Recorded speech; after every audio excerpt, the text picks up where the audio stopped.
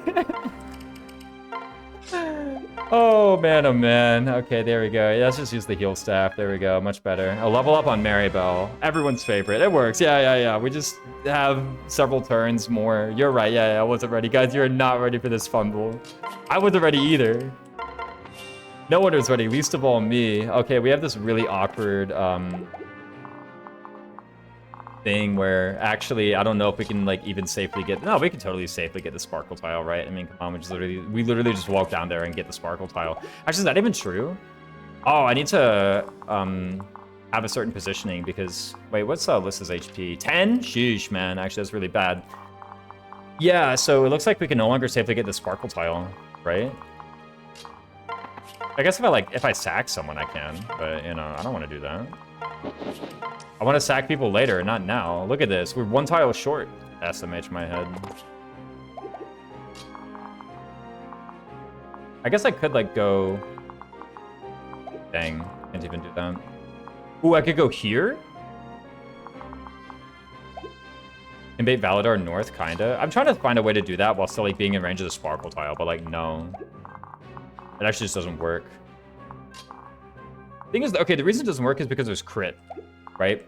I actually can just go here, switch to Lissa, and then just concoction. And then I'm pretty sure, like, because Frederick has a B support with Lissa, right? So if I do that, then I actually have the 10 dodge, and then I have 20 dodge. Anathema shreds it by 10, and then he has 6 crit. So it's actually totally fine, right?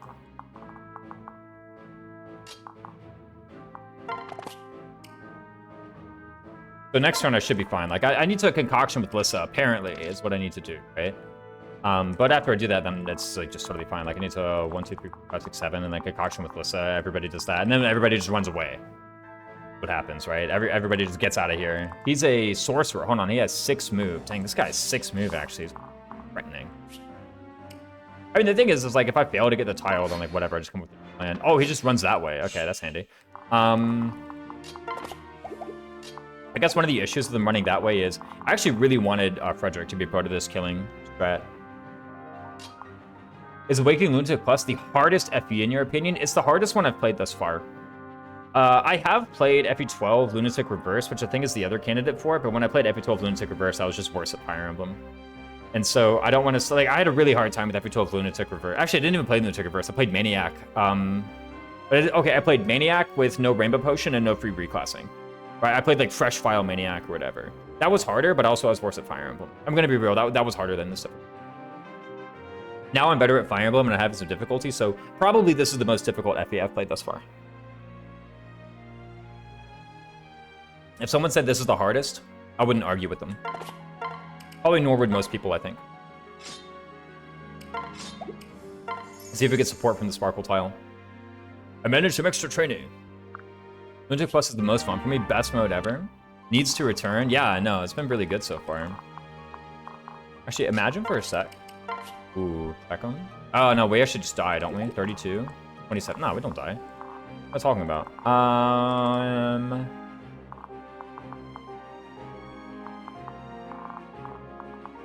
If I put someone here, can't I have Lissa, like, tank?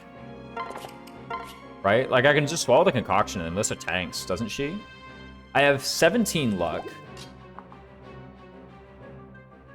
I don't have a lot of dodge, actually. Don't I? No, 17 luck, and then he shreds... Look at it. Okay, no, stop. Look. I have 17 luck, right?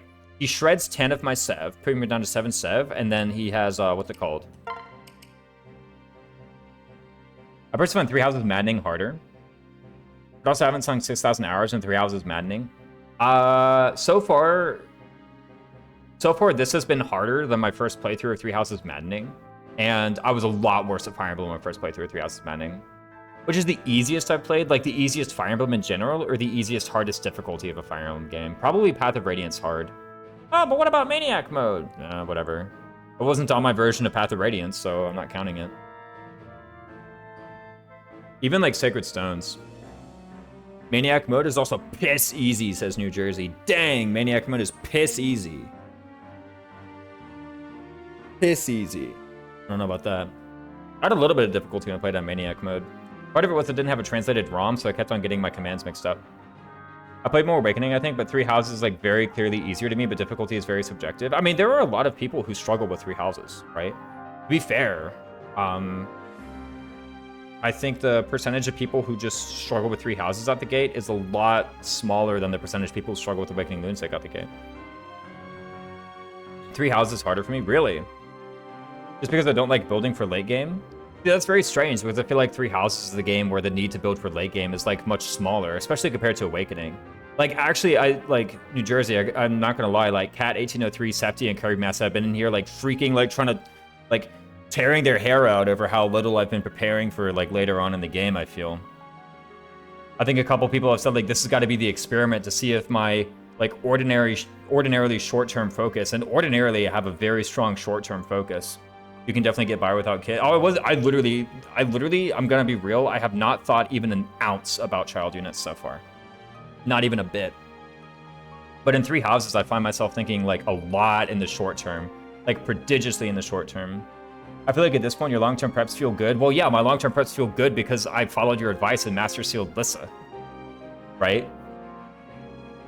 I just find 3 Houses plenty to be more annoying. That's fair. 3 Houses that just warped and killed the boss for most of the end game. Problem is fine. For those who might struggle a bit stat-wise, but they'll probably still be fine. Yeah. Like, I've definitely thought a lot more about late-game prep in this playthrough of Awakening than I have done so far in, like, most 3 Houses playthroughs. But the thing is like, I actually spend a lot of time in 3 Houses in, like, Monastery thinking about my, like, macro and, like, strategic decisions in Monastery, right? So I think maybe it's easy for me to say, like, oh, well, I just didn't think about it because, like, to me, thinking about it, quote-unquote, just comes very naturally. Like, it's just what I do anyway. Like, I'm out here spending 2 hours in Monastery, and there's nothing to do in Monastery except plan for long term, right? Like, maybe that's, maybe I'm misrepresenting the situation by saying in 3 Houses, I don't really think long term. How I feel about Fates, I don't know how to build for late game in that way with kids, like, versus 3 Houses Engage, where I can play easier for me. Most kids are more trouble than they're worth for just completing the story. Yeah, I feel like if I were to be looking to recruit a kid unit from a paralog, it would be because there's like some profit I can earn from the map. Fate's kids are even more superfluous than Awakening, to be honest, really. Plus, kids paralogs are also really annoying. Really. Tribolical just says plus. The late game Awakening kids in practice aren't really worth it. Joining at level 10 seems like pretty not great. Some of the kid paralog shops go crazy. Yeah, I'm sure there's like some other like extrinsic benefits to the kid paralogs. A lot of the Awakening kid paralogs are hard and or have some sort of annoying gimmick. Oh, really? Level 10 is literally the best level they could join at. Oh, I guess it doesn't really matter. The staff Fates kids can be clutch and the late recruits can be able to rescue. Isn't rescue E rank though in Fates? Surely you just like get any staff rank and now you can rescue.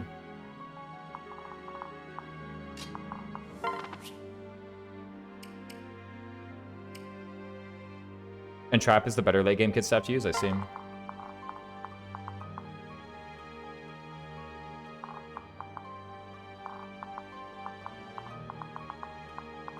I'm gonna prepare some escape squares for my units. I don't really know to what extent I'll need a I'll need to like leave his range. This Vengeance is like scaring me a little bit, right? I'm not entirely confident in my ability to get through him if he has the Vengeance. His requirements chonkers. You've seen it can easily become a better carry with like 2 maps of feeding.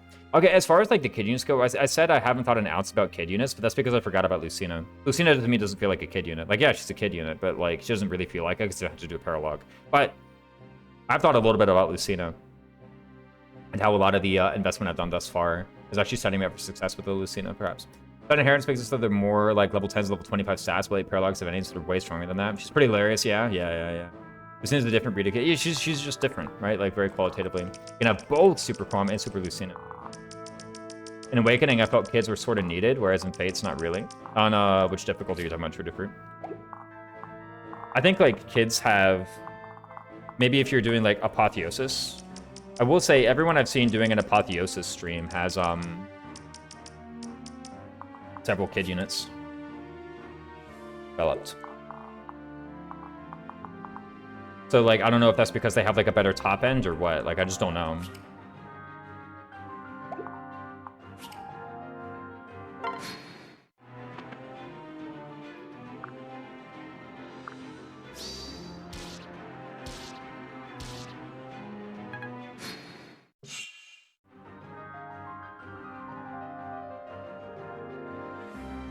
I think the only kids who really feel like they make my life easier but just having a good shop are Lucina and Morgan.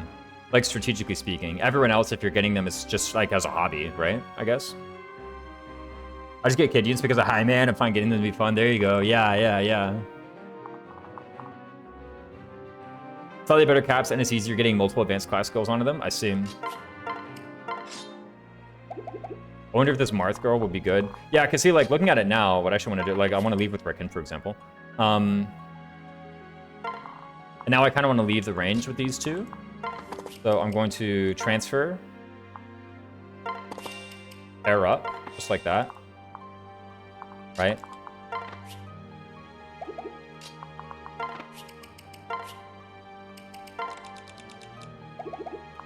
I guess I have Neater. How good / bad is Neater?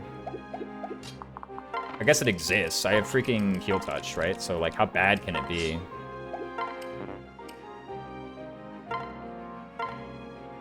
Like a good start. I have a feeling this won't be necessary. He'll probably just, like, run up this way, do nothing, and then I just, like, attack him with Killing Edge and one-shot him because 32 minus 10 is 22, which kills. I just can't do that literally this second. Neither is free, so it's good. And I have it, so, like, you know, might as well use it. Everyone else uses the same for fun in main story because half of them allow you to buy elixirs. Generally, buyable elixirs is a big deal. When do you get buyable elixirs normally?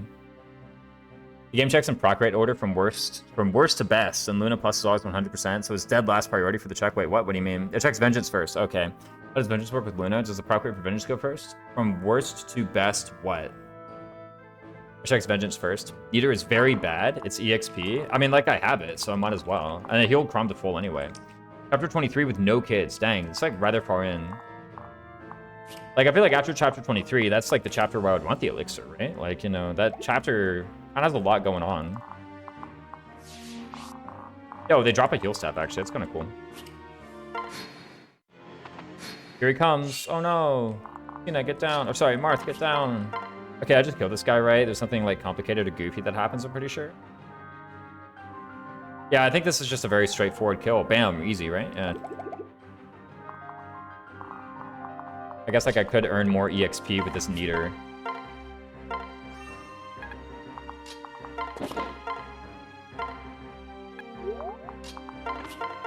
Kill, right? Should be easy. Other than Face and Awakening, there is no going back by Divine Pulse, Draconic Time Crystal. Fair, fair. I really like Divine Pulse. Easy.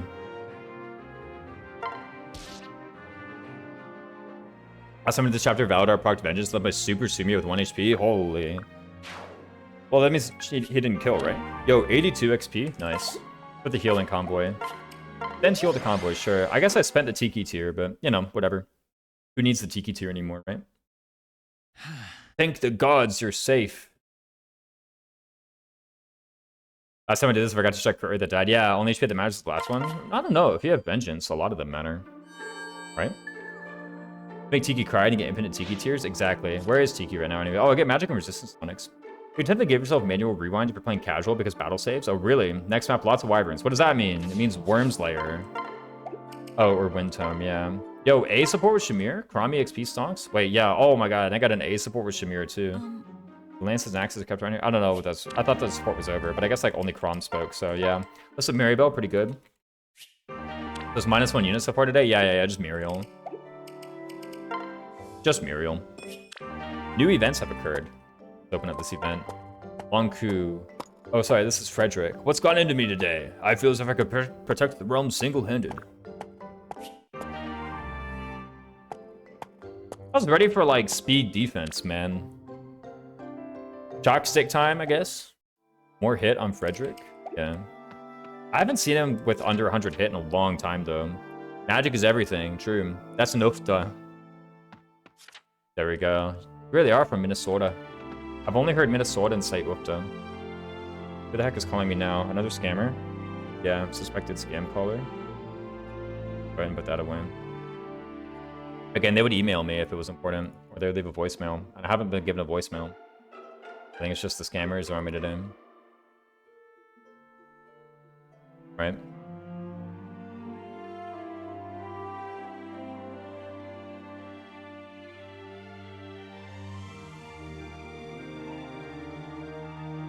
Our voicemail inbox isn't full, is it? No. Yikes, Raisins, feeling like lunatics today. See, that's right. Give Fred a magic ton for the magic, maximum magic gain. True. I could just do that. I've forgotten what this map is like. Oh, not wireless.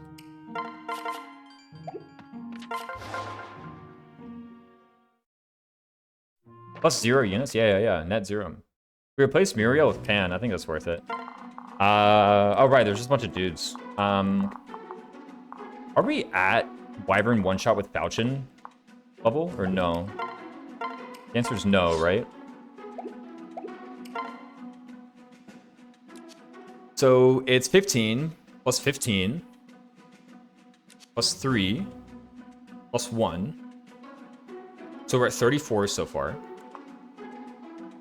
Plus 4. We're at 38 so far. Yeah, we're way off. I think chapter 7 is, like, honestly just very easy compared to the chapters so far. Yeah. I remember having, like, a little bit of difficulty with it, but not a ton. I think I got owned by some ambush spawns. That's what happened last time I played this map, was I just got destroyed by some ambush spawns. That's it, really. And then once I, like, figured out how to not get destroyed by ambush spawns, I didn't get destroyed by ambush spawns again. So, let me think about this, because here's the thing. I do have a Frederick Shamir pair up, but I can also just do a Frederick, or sorry, not Frederick Shamir, Crom Shamir, but I also can just do a Crom Frederick, right? And then just get in there and, like, kill a guy, maybe. This guy's a hammer. Monko? Wyverns? Exactly. Little bundles of EXP. Should be fine. Ambush spawn? Just want to remind people of F6 with that? True. I really like ambush spawns. Yo, Vasto? Oh, we get a concoction too. That's kind of handy. Yeah, I'm not one-shotting, am I, huh?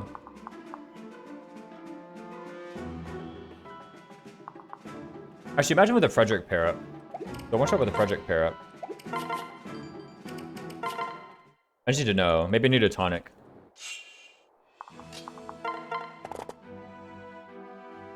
Plus 15 is 43.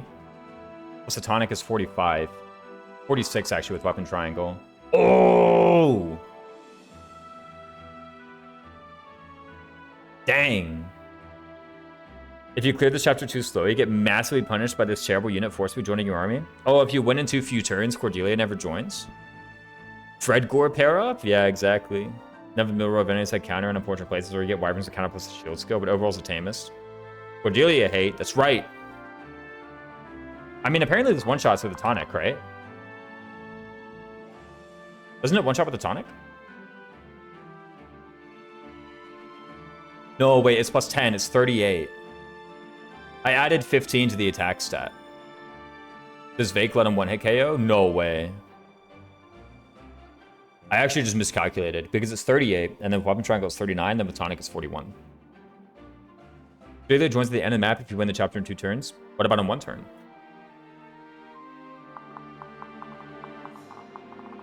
Yeah, you can't actually skip her. I don't know. I kind of like Cordelia. She seemed pretty cool. She seems better than Sumia, at least. Just her join dialogue? I see.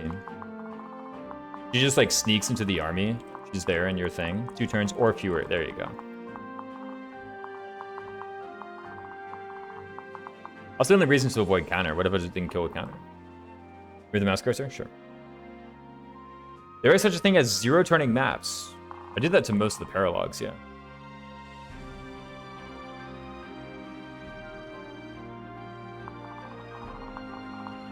Cordelia sweeps. Quite literally 0 turn. Wait, really? It's called to get ambushed in CV. I have heard of that one, yeah. That counts as a 0. There's a lot of weird techniques for backing up into the enemies, right? Letting them attack you first.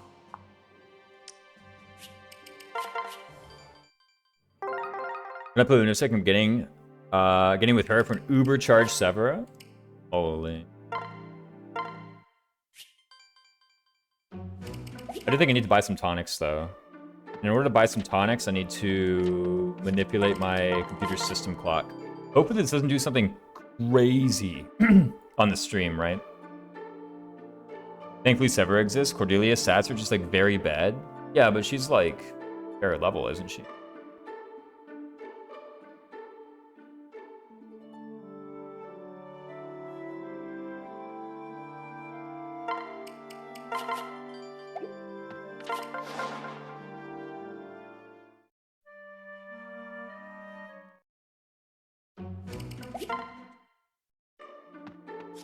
What? Oh, I need to restart my emulator, don't I? High level and low stats is usually not the way I like my units. Ah, but it's closer to rally speed.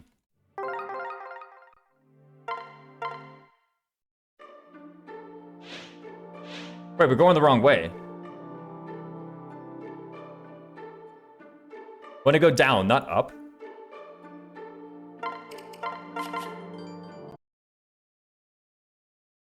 Wish the game had more than 3 save files. I guess it has save states, right?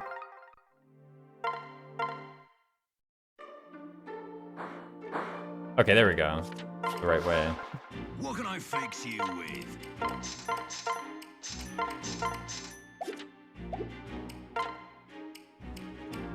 Probably don't need this 13 use bronze sword.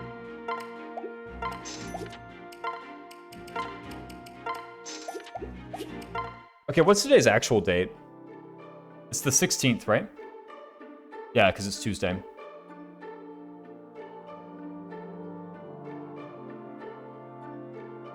I can just hit the set time automatically button.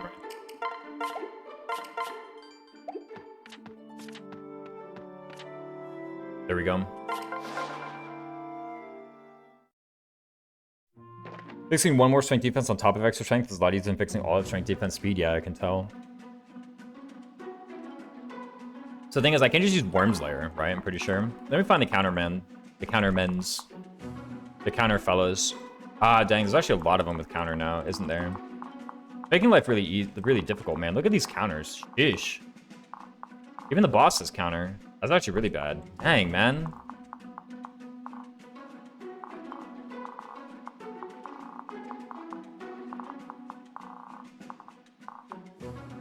Wait, freaking everybody has counter. Raisins learning from Lucina and time traveling. Yeah, exactly. Seraphims 9 through 11 are pretty abundant wyverns for what it's worth. Past that Worm's Lair is kind of useless. Yeah, as far as like talking about, say, breaking the Worm's Lair, gonna go. I have 14 uses left on this Worm's Lair. Yeah, no, I mean, this is like a freaking lot of counter, man. Like, this is a lot of counter.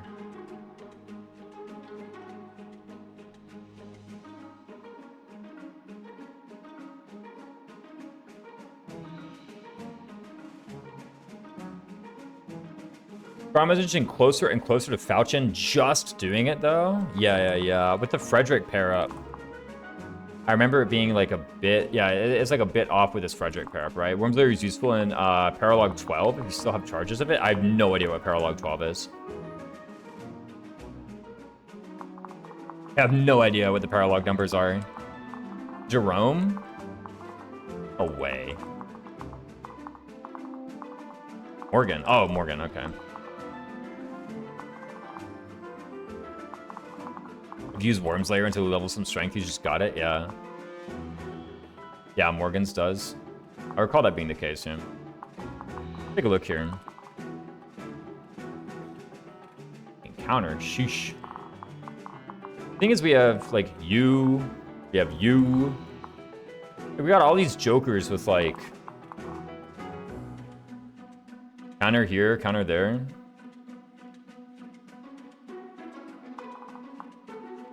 Wyverns and Jerome's Paralog are promoted and often have Swordbreaker. Ew! Yeah, exactly. No good. Very bad.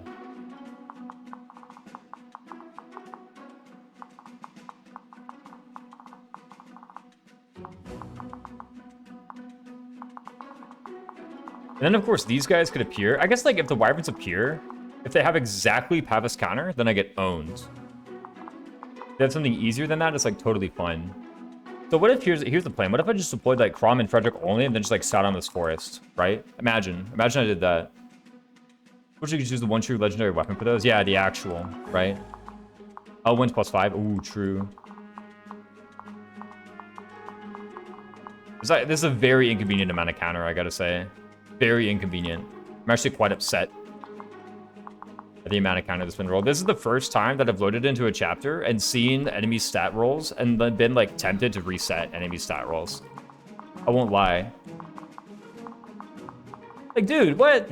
1, 2, 3, 4 on the floor. I guess they all get one shot by Wormslayer, but I need to have Wormslayer, right? Let me take a look. 46. How far away am I? I'm like rather far out, aren't I? 15, 15, 30. I don't remember how much this was, but it was a lot. It was, I think I was at 28. It's +5 strength, I think, right? How much is Robin right now? Or not Robin, Frederick pair up. Great Knight is 3 strength. +1 from the support, right?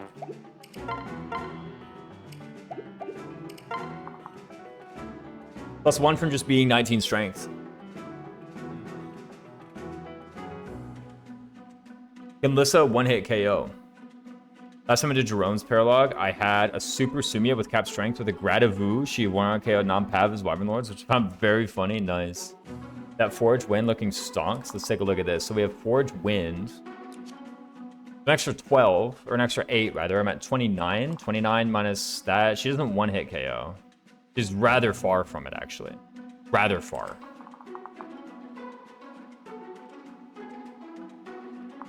How far is she? She's like 8 points away.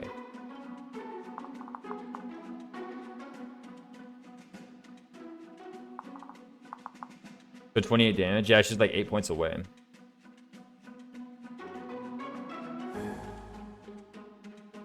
Magic Tonic plus pair up gets her +6. She can just like double though. Yeah, but the counter is the issue, I think, right? The issue is that everybody has counter today. Or, I'm listening. Forge Elwind. I am dead broke. I am dead broke. Why is it on Robin at this point? Elwind still has 4 though. Helpan's Beast Stone? Oh, that's actually a good idea. Right? How much does that sell for? If I do that, it rerolls the skills, which would be very convenient. Right? This is where someone's going to come in chat and say I've lost all integrity because I'm just contriving a reason to reroll. Thinking Elwyn 5 should be enough to hit 1 KO benchmarks. It was 8 off, so 2 tonic and then mage pair up. Yeah, exactly. Beast with full charges sells for 1k. So 5 might Elwyn should be enough. Yeah, exactly. And I could purchase a mage tonic too. Yeah, exactly. Kios is going to come in here. Alternatively, reforge the wind at extra might. The wind does just have more uses. No, it actually has fewer uses than Elwind, but it has more hit. I think that's going to be a more expensive forge, though, than Elwind. It'd be cheaper than wind and extra might. Yeah. I agree. Elwind to +1 is probably better than wind to +4. Contrivance? Yeah. I know, right? The Fire Emblem police are showing up. Saying I've contrived a reason to re-roll all the counters. Which is true. But it's to meet a benchmark, right? So... I carry only the finest. 455 needed for that, and then they can get a tonic. I kill survival benchmarks for enemy stats? Yeah, exactly. Yo, I can sell the secret book, actually. Think about it. I mean, Beast Stone probably sucks. I totally get it. Counter is rude, so I get it. Exactly. Did you mean contrivance? Exactly. You guys are just making up words. First of all, I think contrivance is a made-up word. Yeah, I just sell Beast Stone. Yeah, she already gets the pair-up bonus, right? What level is she anyway? Level 6? Yeah, get out of here.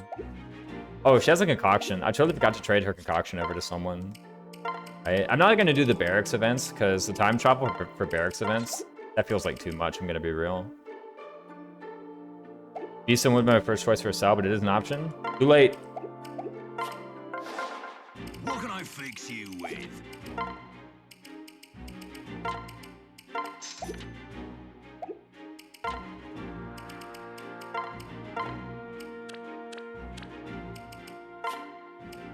That should be enough, right? I know Pan's a guarantee low. I mean, what else Raisins has? Yeah. Kind of running low on cash.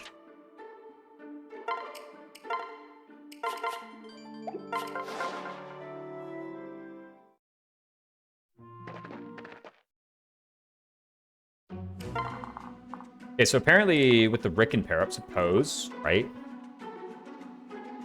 Let's give her that Elwind.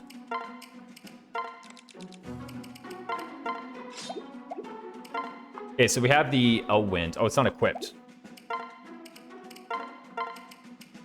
It doesn't have tome rank for it. Whoops. Oh, no! Yeah, no. I was like, why does she have it equipped? I mean, it's just like kind of close, right? You know? Frick! Right. Surely.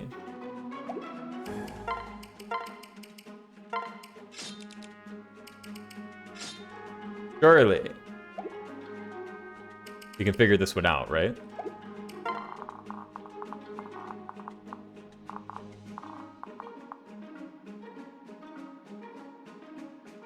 Can Robin pull this off with Lissa's pair up? 12 speed. 11 speed. 10 magic versus 17 magic. My hunch is no.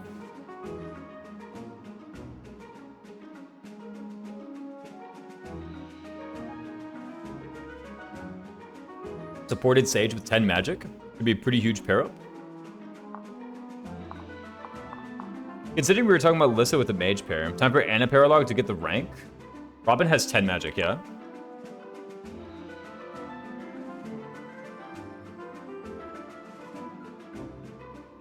Is this a large number or a small number? I remember her being like almost as good as Lissa like one chapter ago. No.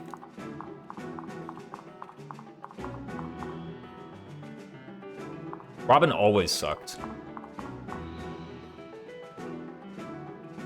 7 less magic than Lissa, yeah. This unit has always sucked. With a Crom pair up and an Elwind, she was just barely 2-hit KOing. Barely. And it was actually kind of close. I mean, I could just get in and do it. Fewer counters, which, you know, I don't really want that to be the reason why, but it's a pretty good reason why, all told.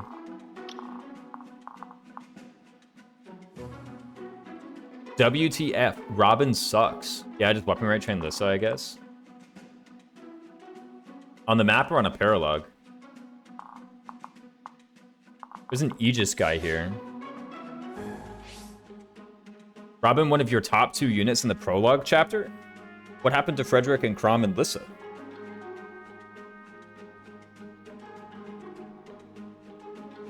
That is a legit option. Just go to the paralog and train Lissa. Not like you have other training projects? I do have one. Robin, yeah, pretty clearly my 4th best unit. That's chapter 1. Oh, you mean Premonition.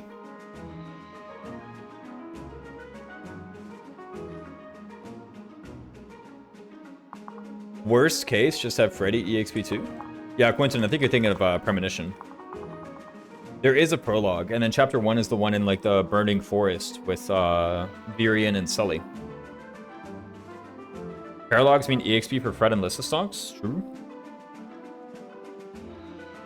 The thing is like, you know, not to be that guy. Robin is your 2nd best unit in Premonition. Yeah, exactly. Actually, I think they're like pretty equal, right? There's literally one combat, and I think they do literally the exact same in it, right? I thought Premonition was prologue. No. It's an easy mistake to make, though. I don't think you're like a silly person for saying that.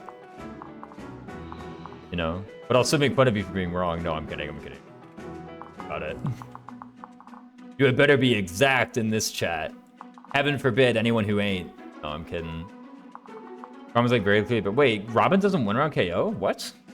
I thought they did too. Yeah, come on. Anyway, I could, like, say...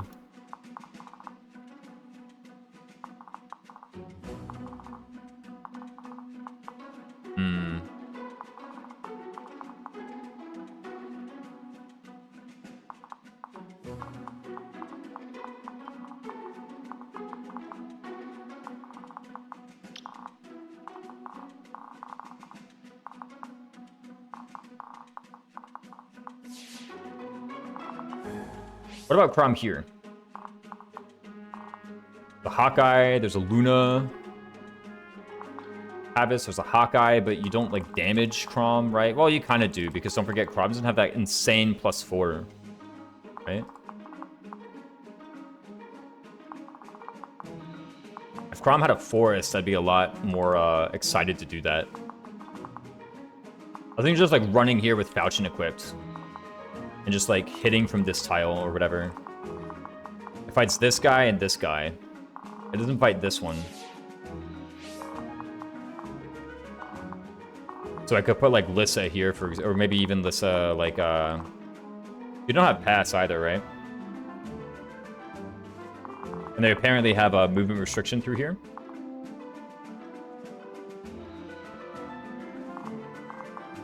But actually, yeah, if I kill this archer...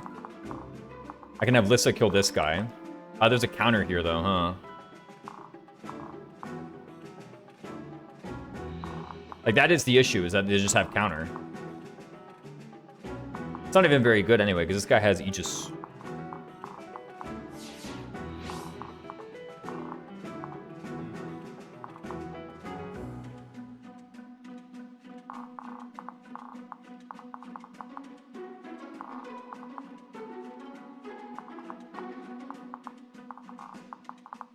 Okay, so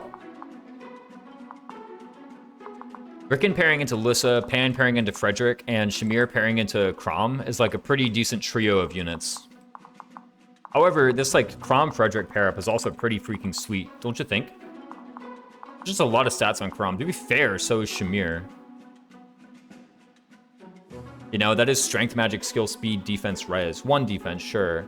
As compared to, what? 5 defense? Actually, 5 defense seems kind of hype. Think about it. Imagine we had 22 defense. These guys are doing very little to me. Doing 3.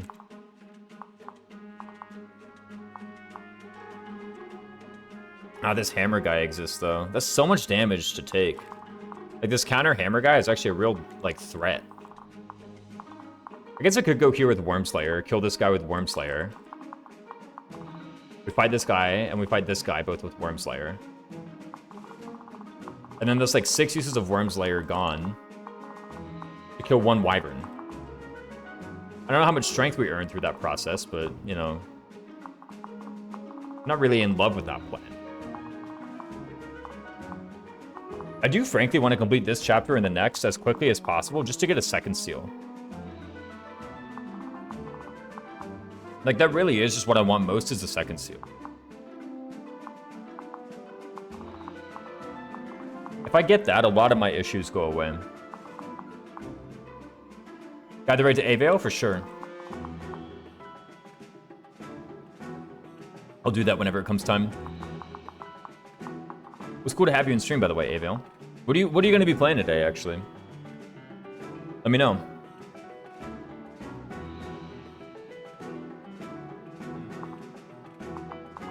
Like, I've been told this one's easier, but, you know, it's not looking very trivial to me right now. I guess I could just, like, sit on the woods and just have the correct weapon equipped. Why get a second seal when you gotta have a first seal? Yeah, first time playing FE Echoes. Nice, nice, yeah. I've been catching, like, bits and pieces of that playthrough. It seems like you're pretty far in, too. Been really fun to see it. Thing is that if I do this, eventually I do need to, like, you know, leave the fort in order to kill archers or whatever. Do I actually need to? Like, think about it. If I'm on the fort, I have 22, 23 defense. So Archer just 1 to me. 1. Like, who cares?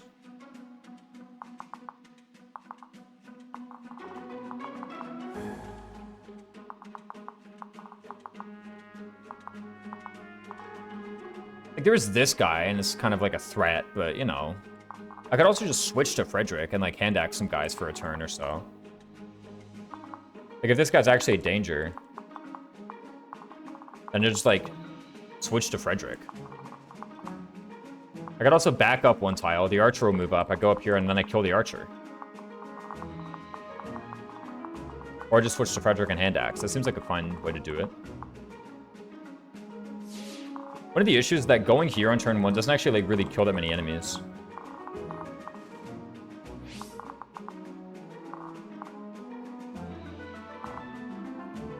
Going here burns a bunch of Wormslayer. I fight 1, 2, 3, 4, 5 enemies.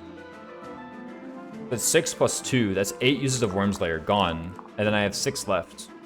Assuming no crits or anything, right? It's fine, actually. I don't really mind that. Like, I was kind of slandering that move earlier, but now it's like, maybe it's fine, right? Think about it. Just run here, Frederick Crom, pair up, put in the thing, bam, bam, kill everybody. It's actually looking fine. Surely I dodged some, right? Run back to the forest, just sit. What are the odds that only Crom and Frederick actually do it? It would be really nice if I had that surge again on Crom, or even like a Tiki's tier, but it should be fine. Thief speed is 20, so they don't double anybody, actually. Because I'm either going to be Crom with Frederick in the back, or Frederick with Crom in the back. I could try it. There's this Counter Pavis guy. Counter Pavis is like a bit annoying. I think when he approaches, oh, there's also Counter Pavis here. Sheesh, man. That's actually really rough.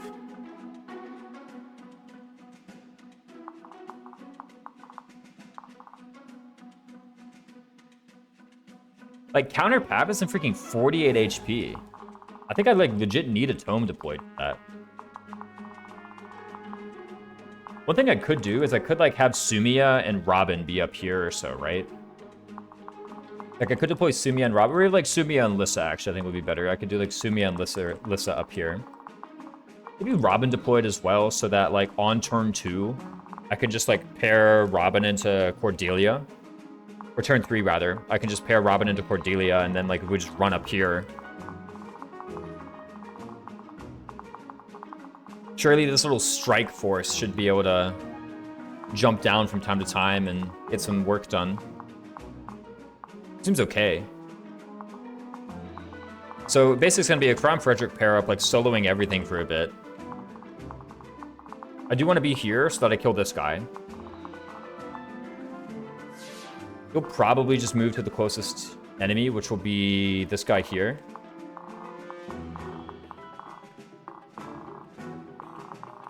I don't really know at what point these guys begin to move. There is an ambush spawn at some point. If they have Counter Pavis, then I get owned. Otherwise, I'm like actually kind of fine. And then I drop down. You have 14 speed, but you know, with some kind of combination of units, it should be fine. I don't really know at what point these guys begin to move, or if at some point every enemy that's like if I just enter in infinitely, will every enemy become aggressive over time?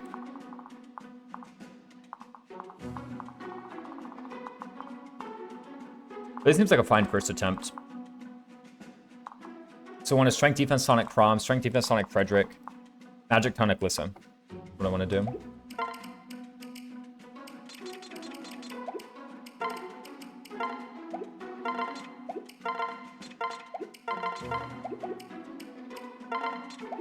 I guess Secret Book somebody could be handy.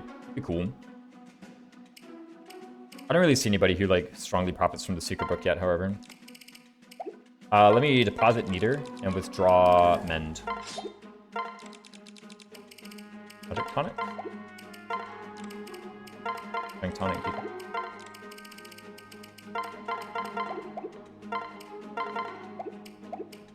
And we just have convoy access, this pair does some.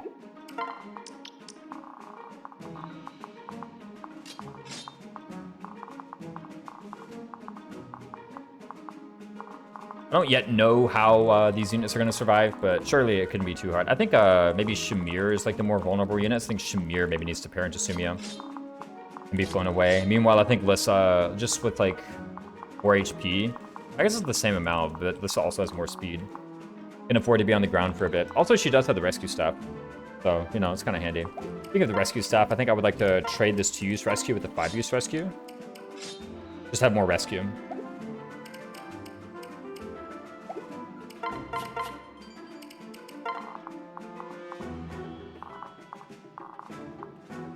Sounds good to me.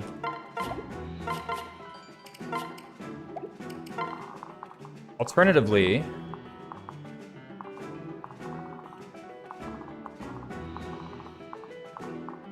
Shamir pair up. It's not enough speed to... No, I'd actually rather just do the Frederick pair up. That just seems better.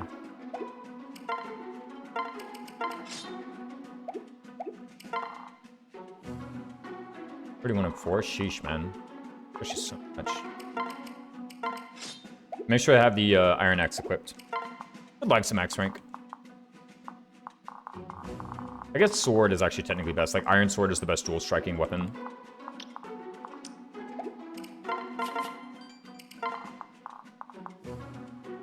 But I could just switch to it if I decide so. Basically, Crom goes here. Frederick pair up.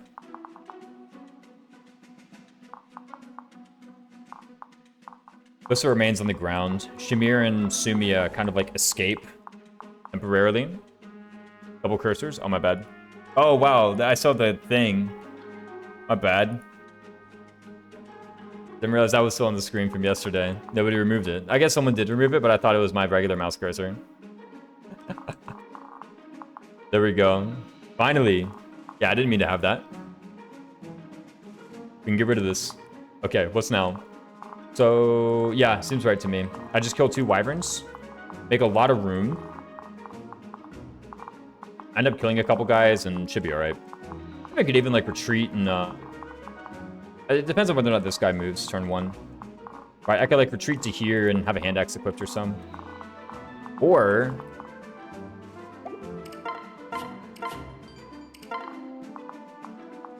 who says need to retreat straight away? I could have Shamir pair into Lissa. Then Lissa can kill this counter guy. That seems kind of fun.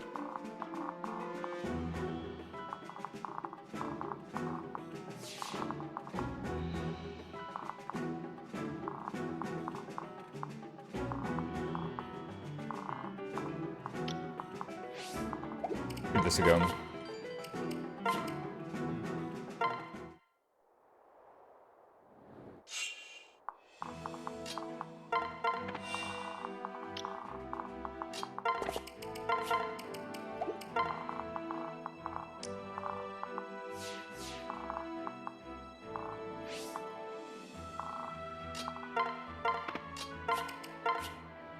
Yeah, I could instantly just do it like this, right? This seems pretty good. 26 damage. There's no, like, Aegis or anything. Yeah, easy. Seems good to me.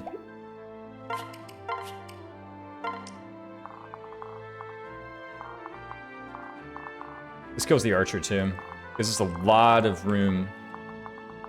And then on the next turn, we probably do some kind of, like, D-pair. We'll have safe spaces over here. Right, because this guy will be dead, this guy will be dead. I don't really know where the other wyverns will be, but how hard can it be?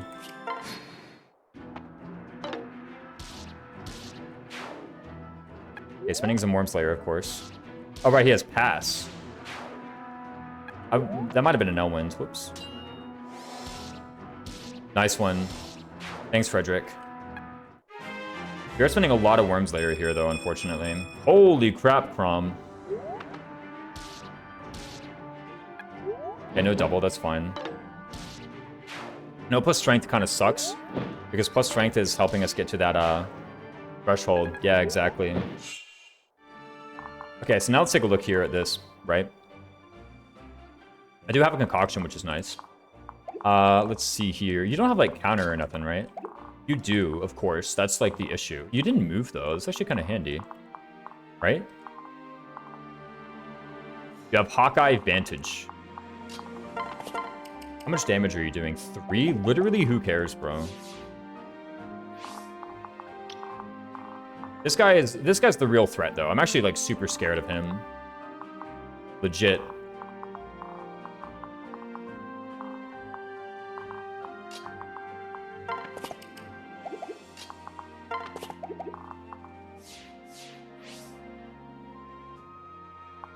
Just dodge? No, the issue is counter. I do, like, 26 damage to him. Wait a minute. That's not enough for them to kill me, though, right? I have a silver bow. How goes mountain climbing? What's up, Anon? Ooh, imagine for a sec. No way. Give me a good question mark? Like, imagine for a sec. Hold on. Wait, there's no Hawkeye here. I could just kill this way. Ooh, no way. Dodge all the other hits? Yeah, exactly.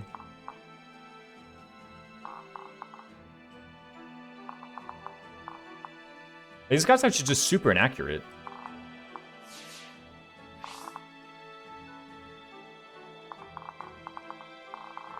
I can't just go here. Okay, there's this guy. Whoa, whoa, who cares, right? Like, this guy's Hawkeye, actually. Select Hawkeye. That's 3 damage.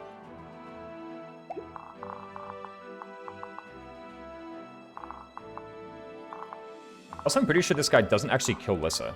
He attacks Lissa. Red player phases Hammer Axe guy.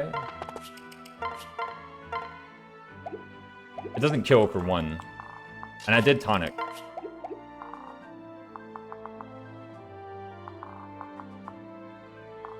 But also, Falchion just kills, right?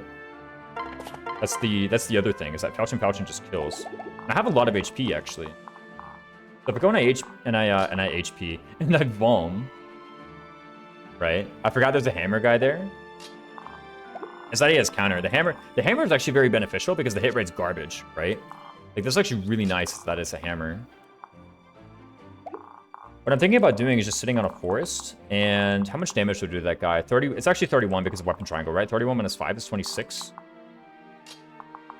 And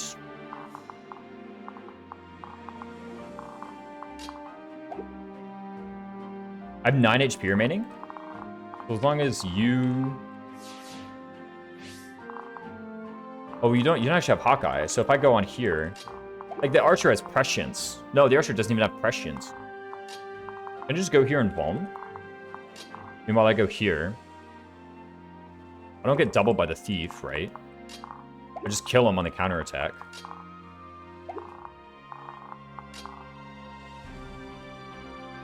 I have 16 plus 9, 25 one-hit bulk. Ah, unfortunate.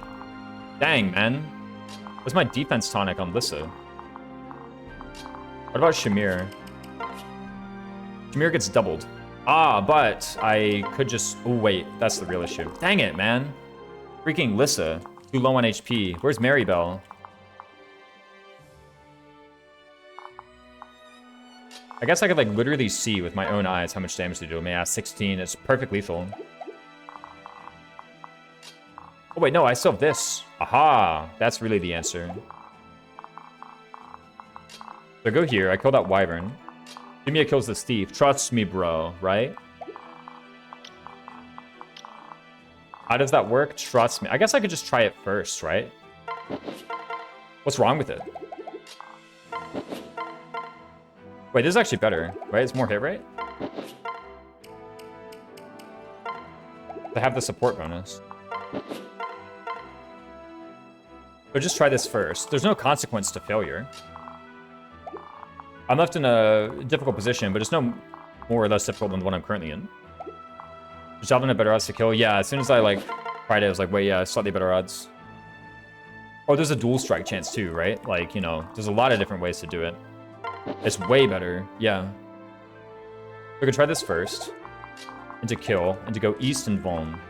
Now, when I go east and Vuln, there's this guy dealing 28 to my...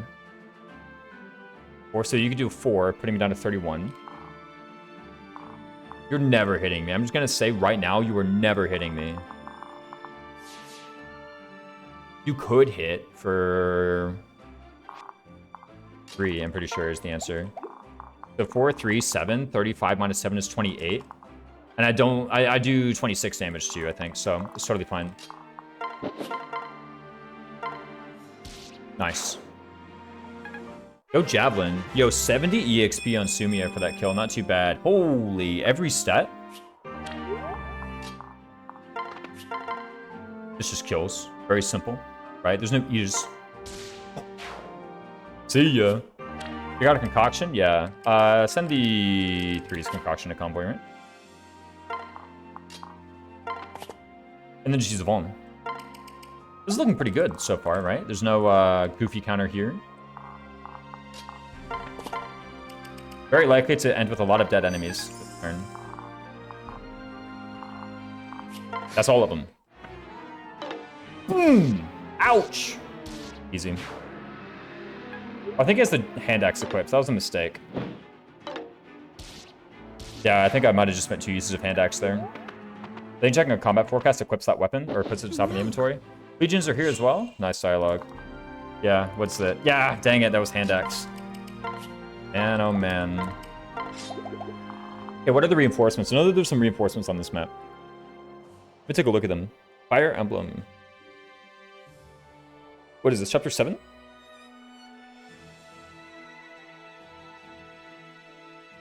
Turn 5. 3 wyverns from the red squares.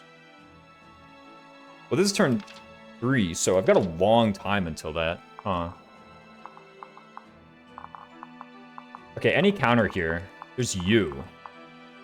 Oh, but you have a short axe. Wait, this is easy, man. You got a short axe. Right? You can just run here in concoction with you. Any counter here? There's you, actually. Oh, but you're not in range. You don't have counter either. Wait, hold on. This is like easy, ain't it? Ain't this just easy? Don't I run here, concoction? And then everything is like super straightforward.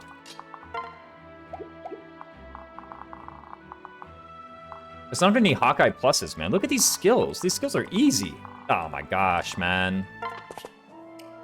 Right? There is a concoction here somewhere, right? Yeah, there's a concoction right there. I think I use that. I go up to 29. You run here and use the concoction from here. Sumia kind of good, turns out.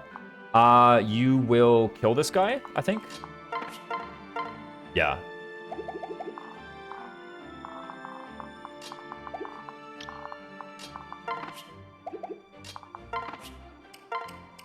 We can do that. Yeah, and then the mountain climbing is going pretty well. We got this cracked Lissa. This Lissa is actually very strong. There's lots of every stat on this Lissa. I'm quite pleased with it. With it. This isn't it now, guys. I'm quite pleased with her. And yeah, other than that, the chapter's going pretty well. I'll go ahead and concoction here. I just want her to be very far to the east after our concoction. I think that just gives me the best options for future turns. And meanwhile, I can go here. It looks scary because there's a counter guy, but the counter guy has a short axe, so it won't actually do anything bad to me. Meanwhile, I can just do that. There's a Pavis guy, so like it's not super good, but I mean, I have dual strike potential, right? Lissa Goat? Yeah, Lissa the Goat, actually, like legitimately. And not just because she's climbing up the mountain. She's also just good, right? So... should be fine. Yeah, this Thief. I guess like this Thief Luna plusing me is maybe dangerous, but like this guy, okay, this guy's Hawkeye. I was about to say like, these guys don't even have Hawkeye. And then literally the next enemy I moused over had Hawkeye. But aside from that guy, literally they don't even have Hawkeye, right?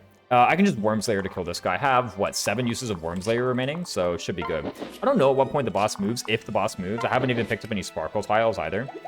I think this is just generally the best place for Sumia to go. Actually, maybe this is better for Sumia to go. I would like Cordelia to have the option to move here. Is that even true? Mountain. You can't move on peaks, but you can move on mountains. I'm pretty sure Sage can move on mountain just like that. Very cool to see a run where everything is coming up Lissa. Yeah, exactly. I just think this is the best tile for Sumia. Right? Get speed levels. Robin was trash. Early Master Seal. Yeah, I mean, you know, Robin was trash. What else is new? Right? I don't know. Robin seems very obviously bad. Whoa, hold on. Cordelia's literally right here. Okay, so we're actually here today. I literally didn't even notice her. Oh, we get a Javelin. It's actually pretty hype. And they get, she comes with a Javelin and people call her bad. SMH my head. Look at this unit. Pretty decent. Hopefully Crom lives here. I bet he will.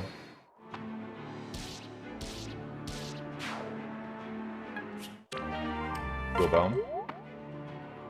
Ouch! Actually, it's kind of hard.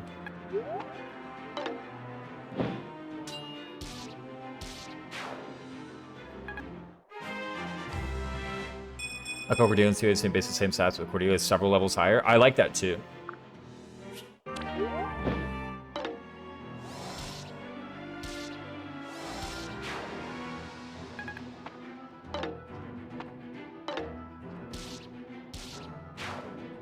Good start. Okay, here he comes, the boss. It's turn 4, huh? Now this boss is actually quite threatening because he has 15 defense and 48 HP. That is a lot of both stats, actually.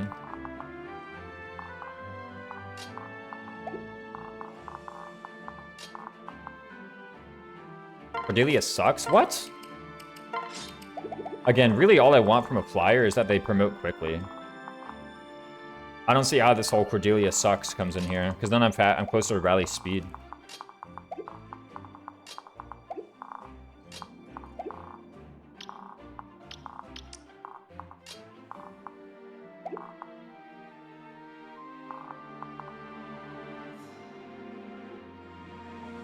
It's a lot of damage to take, actually, if I counter.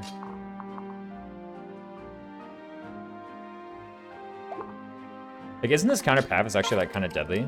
I guess I could, like, go here. This doesn't even kill, and then you're still attacking me. Like, it doesn't actually fix the issue.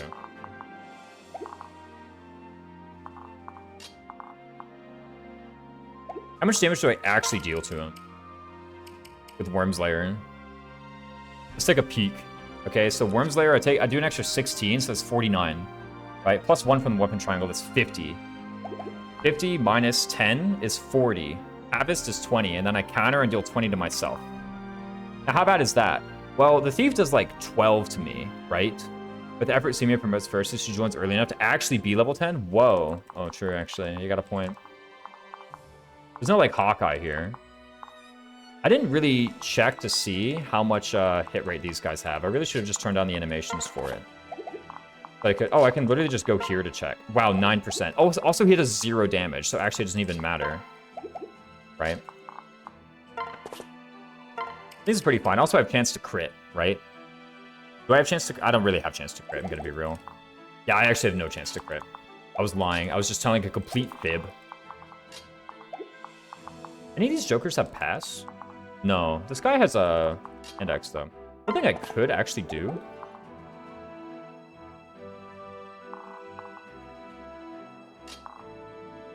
Oh, you don't have tome rank yet. I was wondering if I actually had the tome rank for it. One thing I could do is I could just bait this guy over here. Like, kill Sumia or so. Like, pretty obviously, Cordelia is just better than Sumia, right? I could, like, put Sumia here. Right? Bait this guy over to kill Sumia. Does that even work? Yes, it does. Look how much better than Sumia Cordelia is. Like, sheesh, man. These stats are insane. C rank lances, even. Yeah, I think Cordelia is just pretty obviously better.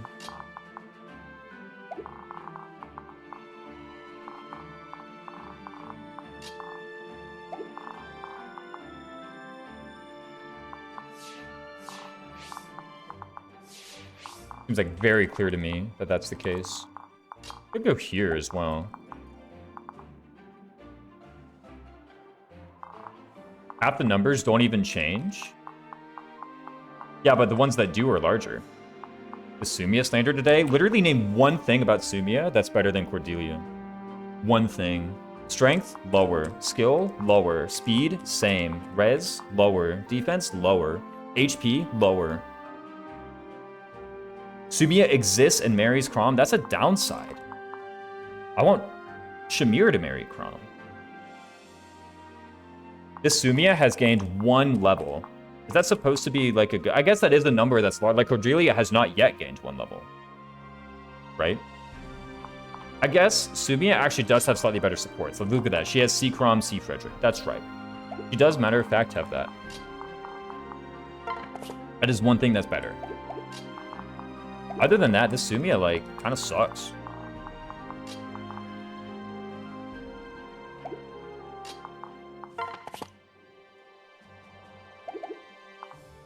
trying to see if there's a way to, like, I mean, obviously, like, if I had to get rid of one of them, obviously I get rid of Sumia, right? Like, very obviously I just get rid of Sumia.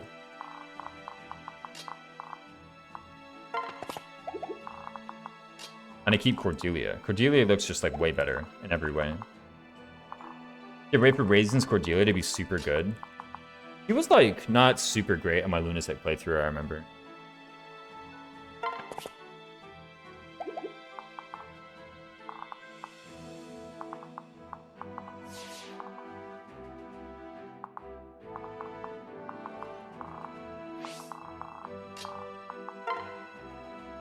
Take 16 from Short Axe Guy. How much do I take from you? 19. 16 plus 19 is 34. Wait, I live? No, I don't live. Okay, I literally can't even do math. That's if they both hit, right?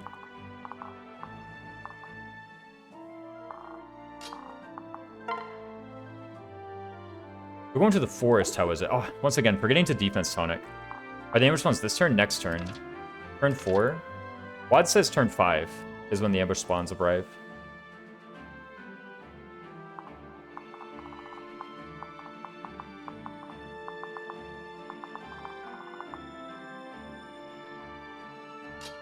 I could just go here and chance it with Lissa, right? I instantly kill these two. And at what cost? Boss starts moving on that turn too. Yeah, boss is already here. I'm actually rather afraid of the boss. Thankfully, Lissa seems to do, like, pretty well against him.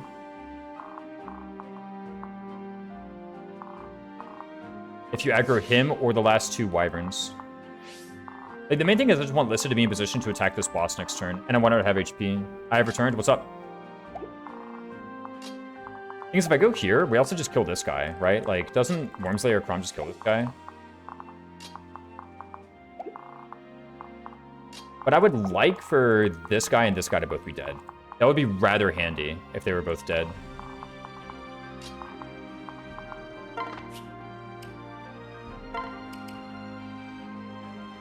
The ceiling, that's up.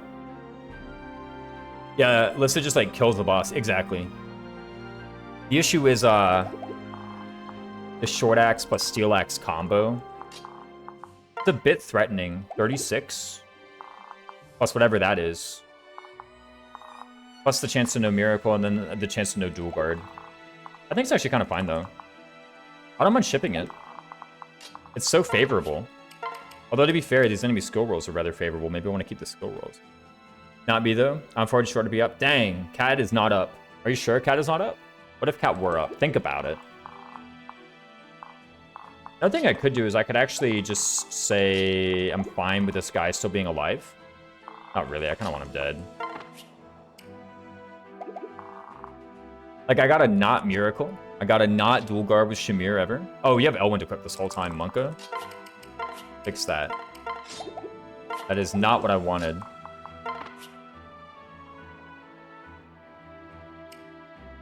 We can literally get rid of two guys, like, today.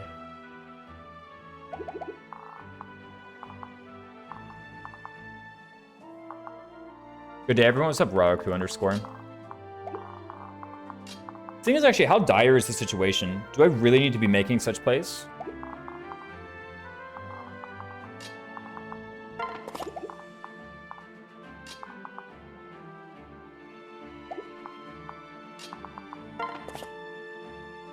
I'm 5'2". Finding men closely fits me as a freaking nightmare. Oh, no.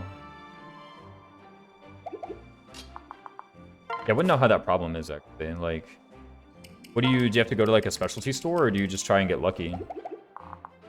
I'm gonna be real, like, even though I'm rather tall, I do fit in smalls.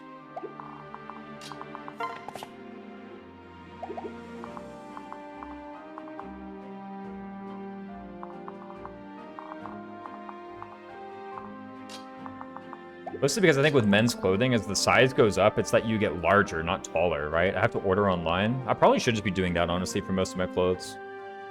Especially pants. Pants are never long enough. I need an inseam that's longer than the belt line, or the circumference, whatever it is. Which is apparently very rare for men.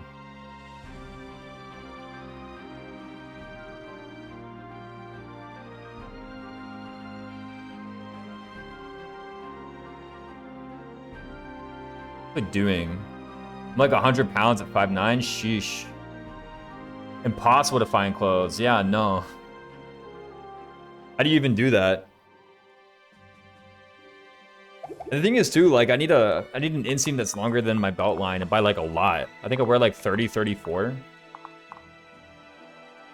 Which like a 4-inch difference on those things is like insane in the world of men's clothing.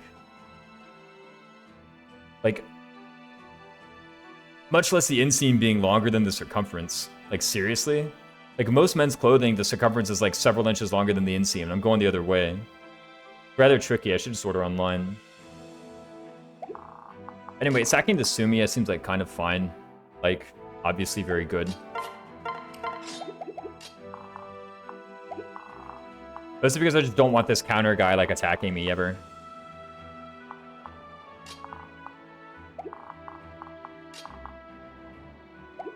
Cat, don't look. Why? Like, of the two Pegasi, Sumiya is clearly worse. Like, I'm just gonna... If I'm gonna sack someone, I'm gonna sack her. I guess there's an issue of, do I even need to do that? Like, the thing is, this guy attacks Crom. Okay, he takes 20 damage. I counter myself for 20. Finding clothes is just the worst. I really can't even find fitting clothes online, so I just wear baggy stuff. Yeah, no, honestly, kind of the same. I don't mind it. Right? I guess if you have a lot of money, you could get them, like, tailored. I frankly don't have a lot of money for clothes shopping. I wear a lot of baggy clothes, too. Yeah, exactly. It's always tricky. His thing is, though, I just don't like spending money, period.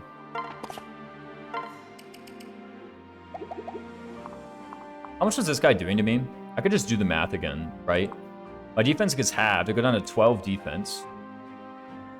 Yeah, and then with the tile, it's 12. So I take 12 going down to 23. And then as long as this guy nor this guy hit me, neither this guy nor this guy hit me, I should be fine, right? Don't I go down to 3, right? Programmer used to help hem my clothes, but non-speaking transitioning. Ah, dang, that stinks. I guess, yeah, you could, like, find longer and then just hem them down.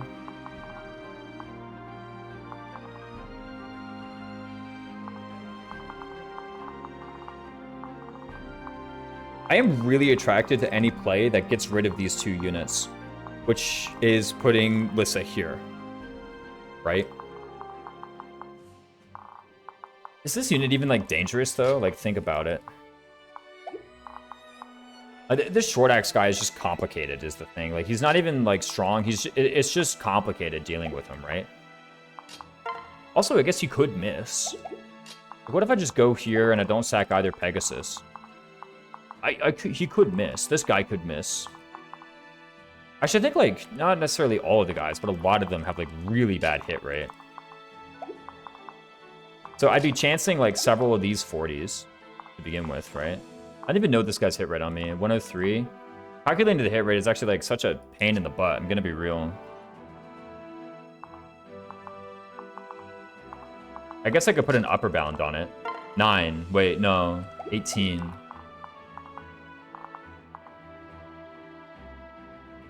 $24, that, 10, 1, minus 4. Yeah.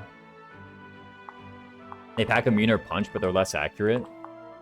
Exactly. Yeah, and this guy, I mean, he was, like, threatening to kill Lissa the turn prior, right? The thing is, okay, so if I go here, and I equip a Concoction... Gojo92, thank you so much for the follow. If I go here and equip a Concoction, then Lissa has a chance of death, right? It's something like,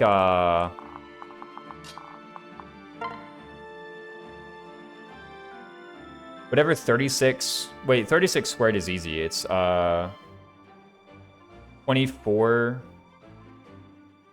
No, it's like 25, 8, 4, plus 36. So whatever that is. It's like 26.2 real hit. This is 26.2 real hit. That has to hit. Followed by whatever the 46 is. I'm just going to call that 42. And then no miracle, and then no dual guard. So what is that anyway? It's like 10? It's like under 10. If we do that, it's like 10-ish for that to die. If I go here, this is miracles every time trust. Yeah, it's like, it's actually even less than 10-ish. That's why I'm gonna guesstimate it at being like 5, right? I don't really know what the dual guard chance is. 7, okay, actually rather low.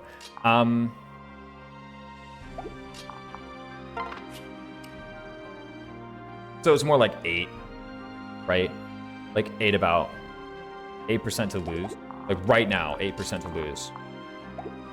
These guys hitting is like basically the same probability. And if you hit and you hit, then, and you don't crit, but like the chance of crit here is actually like tremendously small. And that's just all she wrote, right? Alternatively, I could unequip, but then I just like don't even make any progress on this thief or on this guy. Right? And I have to concoction. So I probably want to sack Sumio. I guess I could grab Sumiya's inventory. Maybe the steel sword comes in handy. I don't actually know.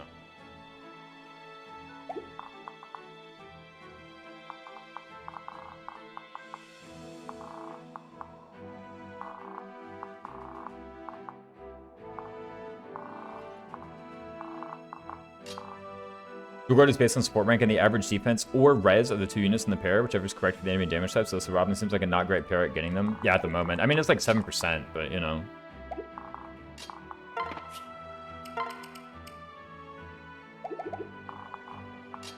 There is Miracle and there is just dodging. Like, just plain old getting hit by both is only 10. Only 10, but, you know, maybe I should do a bit better than that.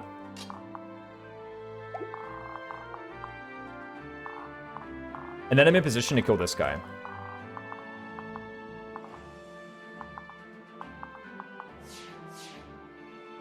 Alternatively, I put myself here, and then Crom kills him, and Crom kills him, and Crom doesn't kill him, and Lissa kills him.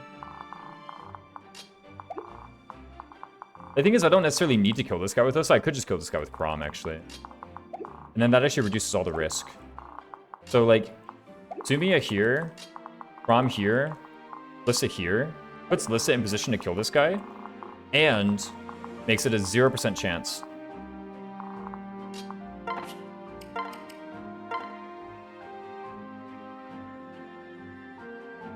that I get in any trouble.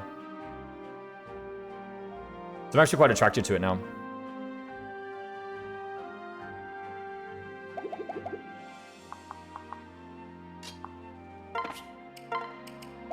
Now, if I get injured, I'm in maybe a spot of bother because you'll be in range and you'll be in range and the boss will be in range. And I don't really know what can be done to like change any of those facts. Like one benefit here is that actually like I do just kind of I think I'm gonna do it this way. This literally always happens every time. This is a 10% chance of dying. And really what it does actually is it saves 2 Wormslayer charges. And it makes it slightly less likely that I'm injured. Is that even true? No, I'm less likely to be injured if I do this.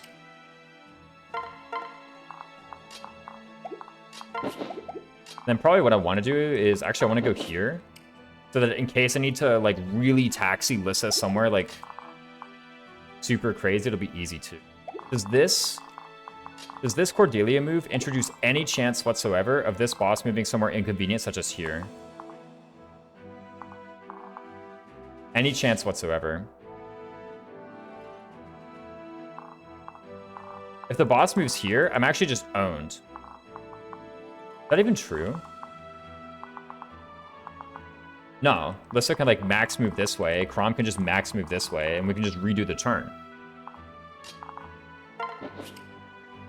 Don't mind. And the reason I would do this, by the way, can't you save Sumiya? Actually, Sumiya going here is actually necessary for this guy not attacking Crom. And this guy attacking Crom is like 40% to lose today.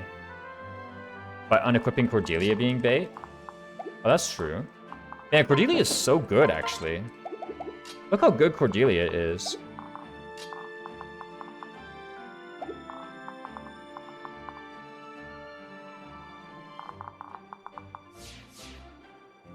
Yeah, I think I was like really desiring lethal, but you know, if I can just get higher expected damage this way. And she still lives. Sumiya doesn't. Neither one works, yeah, so sure.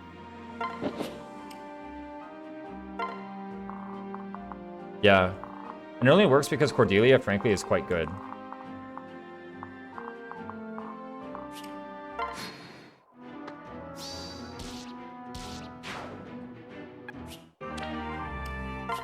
Or maybe I shouldn't have been using Worm's Lair. Okay, nice. Good start, good start.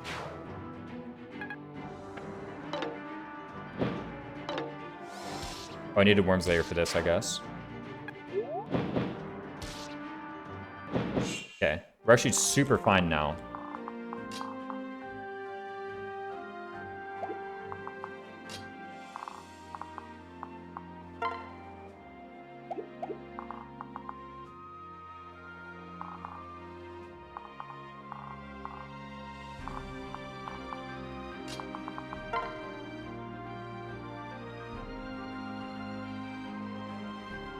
Is there a way? This is gaming? Yes! That's right. Is there a way to just kill everybody this turn and not spawn ambush spawns?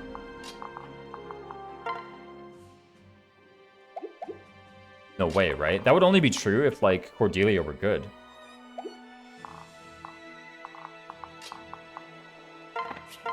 This is just the easiest kill ever, right? Like, in the history of the world. I just instantly kill this guy and it's, like, super free.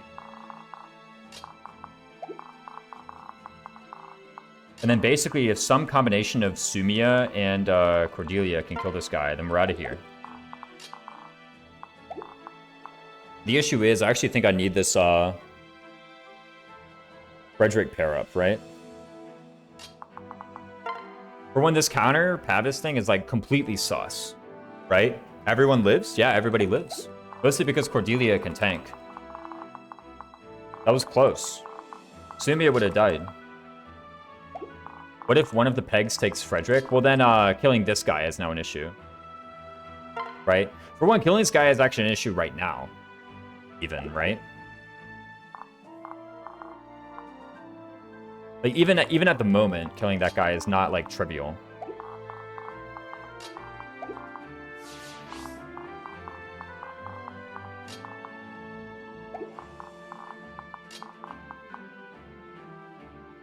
Can Crom handle the Wyvern on his own? He has Pavis counter the Wyvern. So no.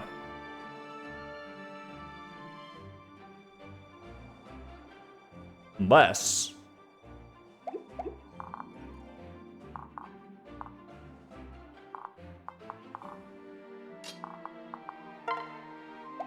one of these two could do it.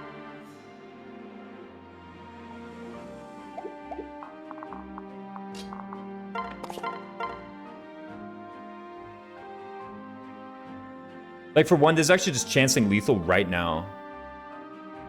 Prom kill boss? Prom kill boss is even harder. He also has Pavis counter.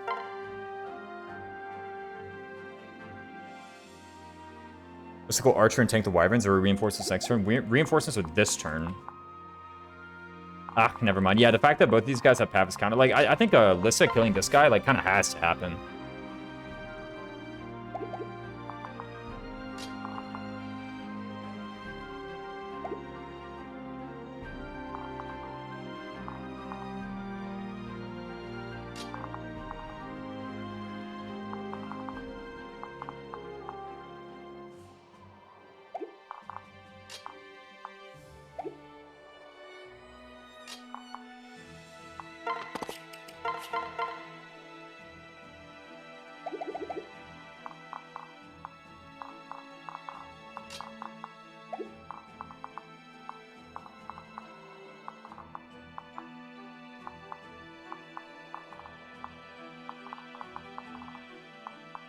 How much stats does Crom lose from the pair up? 5 strength. And a lot of defense. 5 strength, 5 defense. True? Yeah, 5 strength, 5 defense. 1 speed. But the speed is not, like, relevant.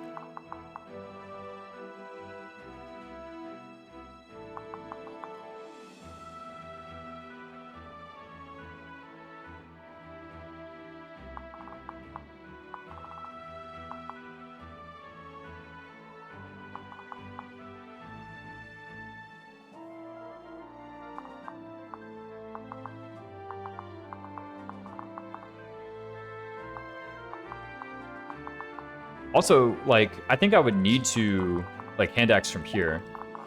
Because don't forget that this wyvern, like, if we're leaving this wyvern alive and I just move Crom here, then I'm actually in the same, like, I'm in the same troubled position.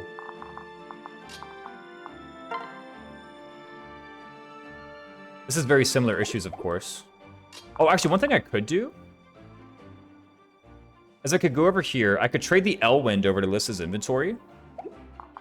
And then you could go here and then trade the Elwind, oh, and then attack the boss, of course. And then trade the Elwind to the top of Lissa's inventory. I have a feeling that she is, like, literally right now about to earn D-rank tomes. I don't know for a fact, but this looks as though it is about to earn D-rank tomes right now. Now, that will still let the ambush spawns appear. Like, they're still going to appear, but then this guy would just immediately die to the, to the Forged Elwind. Because the Forged Elwind is 1 extra might, like, and I'm 1 short. As you can see. I would exactly kill. So I think that's the play. Right? I would go here in order to save Cordelia, because Cordelia has been kind of good so far. And then go here, and then just trade the Elwind to the top of Lissa's inventory. If it is, yeah, and if it isn't, I just take away the tomes entirely. So in order for that to work, I need the Elwind in my inventory now. I can kill today, right? I'll splatter you across the canyon floor. Handy that. Promoted Lissa getting a kill. Garbo level for the first time ever. Got a steel axe. I can kill this way, right? Very safe kill, obviously. No, not Vantage. Oh, I had the Worm's Lair equipped on Crom. That was like a total mistake. And then switch her to the Elwind. This does work, right? This old age-old tactic does still work.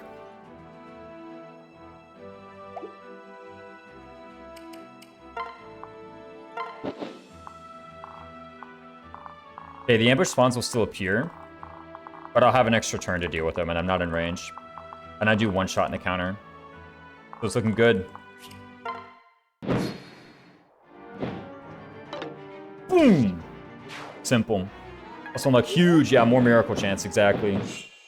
Okay, let's examine their skills. We have Pavis, we have counter, we have Pavis. You just live 2 of them, by the way? Like, think about it. Do you just live to... No way, right?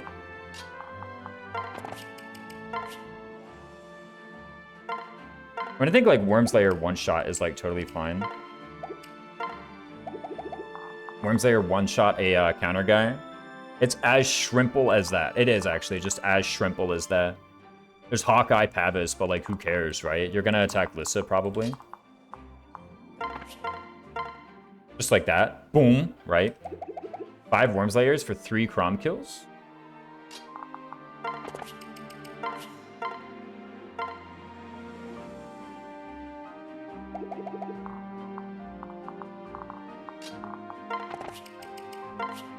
I only have 4 Worm's Layers.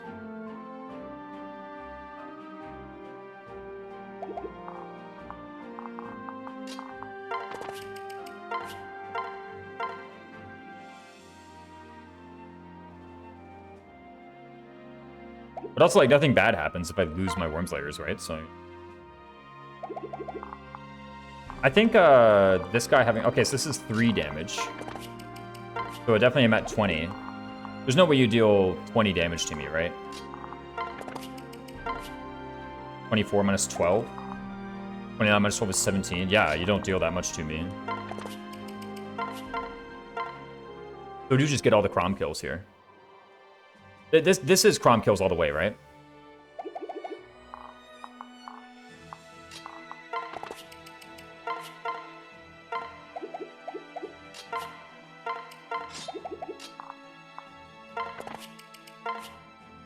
With 0% chance of death, I'm pretty sure. Yeah, because it's just 1 shots. Done. You have Luna, which could kill. Nah, it can't kill, actually. Because I take 3. I go down to 20 HP, and then you do not deal 20. Even with my Habs defense is 12. And then I remove 1 from the thing, and then I remove 1 from the weapon triangle disadvantage, and then from the weapon triangle, so it goes down to 27. Minus 12 is 15. Yeah, I live.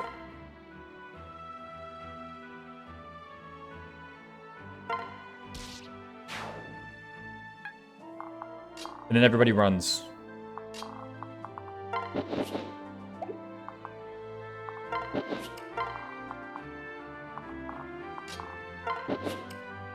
I may also kill. I may, right?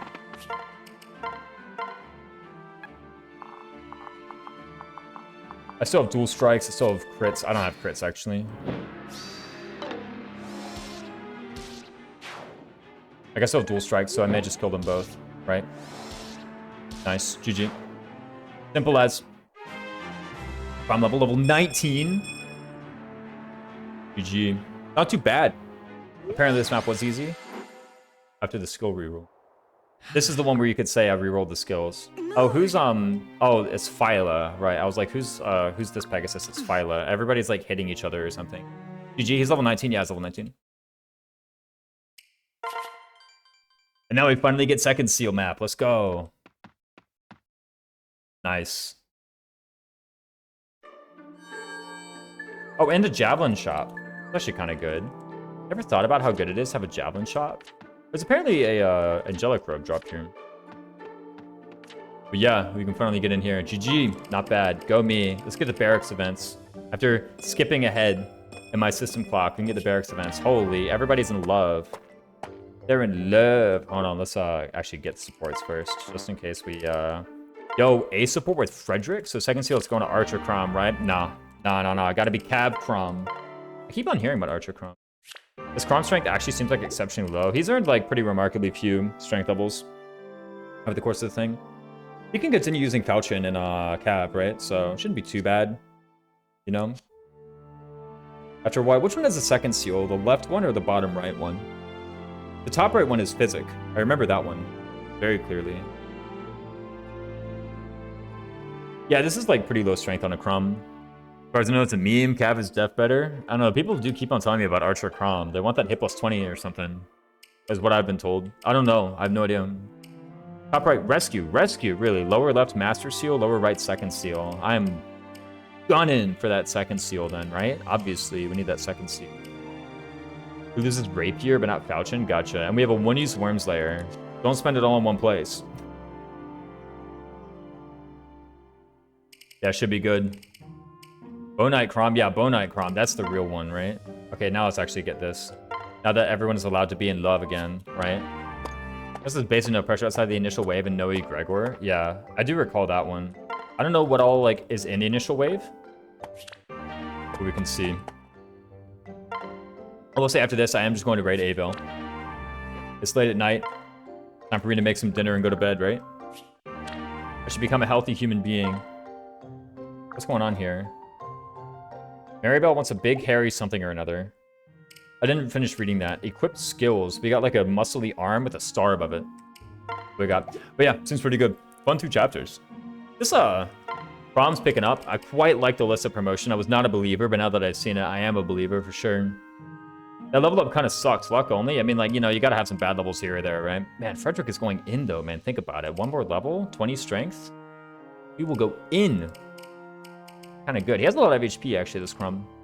I did do Lunatic boss finder at one point where I used his second seal to make Crom an archer and just prod stacked him with Fred to grind 10 and get an early Bronite. Oh, no. This second seal. And get early Bronite. Maybe I could do that, actually. I mean, like, discipline for stuff is, like, kind of nice, but what if I just went archer and then had the bow, right? Doesn't seem too bad. And I have a lot of defense on this Crom, actually, like, a lot of defense. Right? And then once I have Bow Knight, yeah, like what's gonna stop me once I have Bow Knight? Literally, how do I lose? Think about it. I guess I have no Javelin, but like, yeah, whatever. Right? How bad can life be? What do I even get? I get Prescience. Right? Does Prescience proc in the backpack position? They're not really initiating a combat, are they?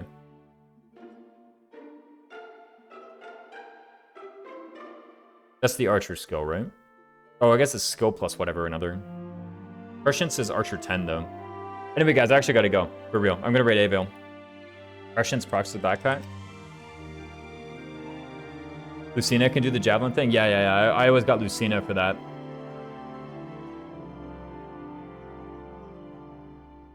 Yeah, but it's nighttime for me. I'm gonna raid Avil. Avil's playing Echoes. Is that correct, Avil? Yes, that is. That is the Avil. Thanks for the stream. For sure, New Jersey. It was good to have you in, eh? Exactly, yeah. You guys have a good night. You're a great audience. Please be an equally great audience when you get to Avil stream. That's my Discord. Later. That's right. See you around then, Pikachu fam. It was good to see you all. Take it easy. Good night.